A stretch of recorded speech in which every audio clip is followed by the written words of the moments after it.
So I'm going to speak next, and I'm leaving this quote up here for a reason. One of the things that happens with these services is we work together to build them, but not down to the nitty-gritty. So Stacy, when she found this quote, or whoever gave this quote to you, Stacy, you don't even know how perfect this is for what I'm going to talk about today. And I'm just going to read it, and then I'm going to talk to y'all. Your task is not to seek for love, but merely to seek and find all the barriers within yourself that you have built against it. So hello,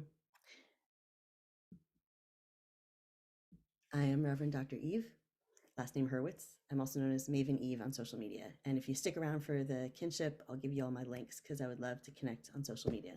I'm on all of them too. So one of the guiding principles in my life is called the inner divine trinity. I came to this because I went through a lot earlier in my life, as we all have. I made a lot of mistakes, as we all have. And I did not use my powers for good all the time, as I like to say. I made decisions that if I had to do it again, I definitely would not. And for a long time, I really beat myself up about that. And I know that y'all understand that because we've all been there. The reason I went to seminary is because of this struggle where the voices in my head were not kind to me. My stomach was always in knots, and it was really difficult. And what I found at the end of my journey in seminary is not what I thought would happen. I thought I was going to go through seminary and figure everything out and love myself and forgive myself and be done and good. And then after seminary, I could take my word of love and to everybody else, and I would just be good. It's a journey. It is an ongoing journey. And what seminary taught me is not that you got to fix yourself and then you can love yourself and love everybody.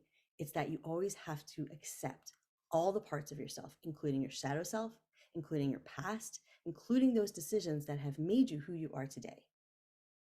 And when I tell people come to me and say, well, I have a really hard time loving myself because of what I've done, I say, loving yourself doesn't mean that everything you've done and said is okay and you're great no matter what. Loving yourself means accepting who you are in this moment, accepting that that is who you are, period, whether you like it or not.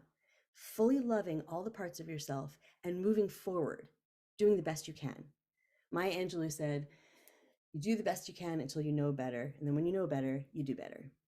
And we learn as we go. And here's how we learn. You know how you hear those voices in your head and you either push them away or you ignore them? Those voices in your head are there for a reason. Now, sometimes there's intrusive thoughts. That's a whole nother ball of wax. We'll talk about that later.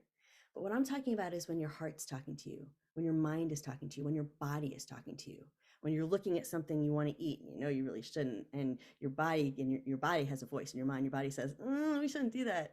And your mouth goes, oh, but it tastes so good. And then the rest of your body goes, no, we really shouldn't do that. And your mind goes, do we really want to be dealing with this in like 3 hours? And what I'm asking you to do today and every day is to listen to those voices and engage them. Stop ignoring the parts of yourself that are trying to tell you something. So when you're making a decision, when you're about to do something, go somewhere, talk to somebody, and there's something that just doesn't feel quite right, sit with it for a moment. And instead of pushing those voices away and saying, no, you don't know what you're talking about, or no, you're not helpful, engage. And you might not always come to a full agreement with yourself, but respecting the parts of yourself and saying, I hear you, let's talk about this, let's come to an agreement or a compromise and move forward is so important.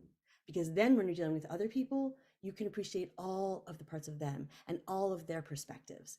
And when you embrace yourself and talk to yourself and have a little microcosm of yourself where you support yourself and you love yourself no matter what, you can take that to other people. And when they say, how do you do that? You say, I talk to myself. I have conversations with myself, all the parts of myself. Sometimes I observe parts of myself talking to each other, and that's okay too. Sit with yourself, breathe, listen to all the parts of yourself, give yourself the respect of taking it all in and doing what's best for the whole of you. Much love.